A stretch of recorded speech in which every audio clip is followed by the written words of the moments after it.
Labour civil war. The cuts, the chaos, and the car crash coming for Starmer's government. You don't become a Labour MP to make cuts.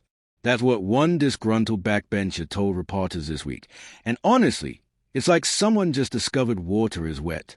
But here's the kicker. This isn't just any MP having a moan. This is Labour eating itself live, and Rachel Reeves is about to serve the main course on Wednesday. If you thought British politics was tiresome, buckle up, because the Labour Party is about to turn Westminster into the nation's messiest reality show. Welcome back to UK Plug, where we break down the political chaos so you don't have to lose your sanity doing it yourself. Right, let's set the scene because this is messier than a toddler's birthday party.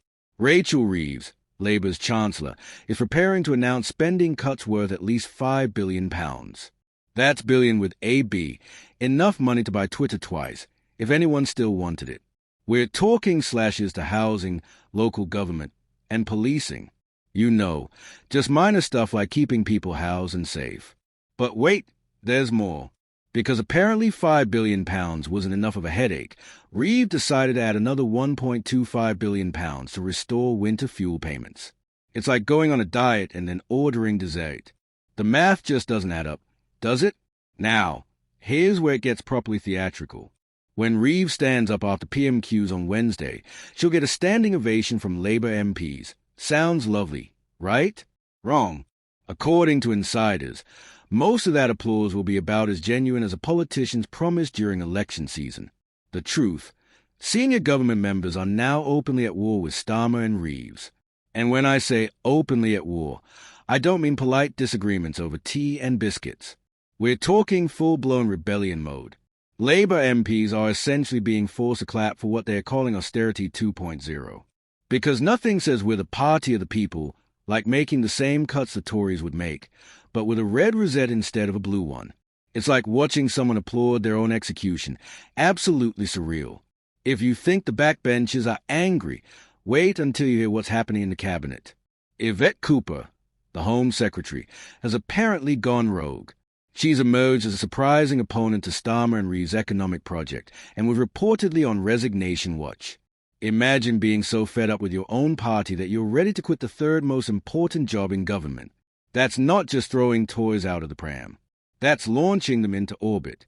But the real fireworks are coming from Angela Rayner. The Deputy PM's allies are allegedly in maneuvers, and that's political speak for plotting the leadership challenge. Rayner settled a department budget on Sunday night, but only after what sources describe as a threat to have cuts imposed on her. So, let me get this straight. The Deputy Prime Minister had to be threatened by her own Chancellor to accept spending cuts. That's not governing. That's hostage negotiation. Both Cooper and Rayner now have to spend the coming months defending cuts they actively opposed. It's like being forced to advertise a restaurant after getting food poisoning from their kitchen. The tension isn't just in the air, it's practically fogging up the Commons. Now, you might be thinking this is just Westminster drama, but there's a bigger, properly tragic problem brewing. None of this economic pain is actually working. The government promised growth in exchange for austerity, but the job market is tanking faster than Labour's poll numbers. And trust me, that's saying something.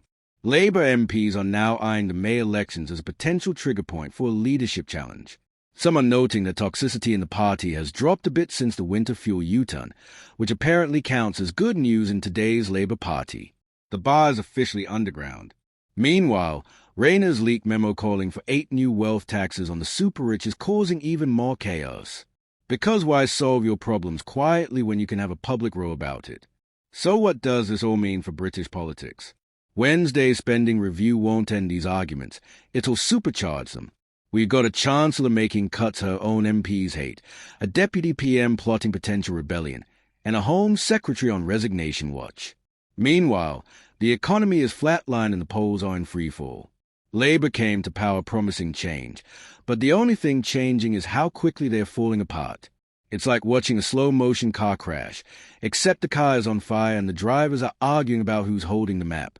Is this just teething problems for a new government, or is Labour heading for proper civil war? Drop your predictions in the comments below.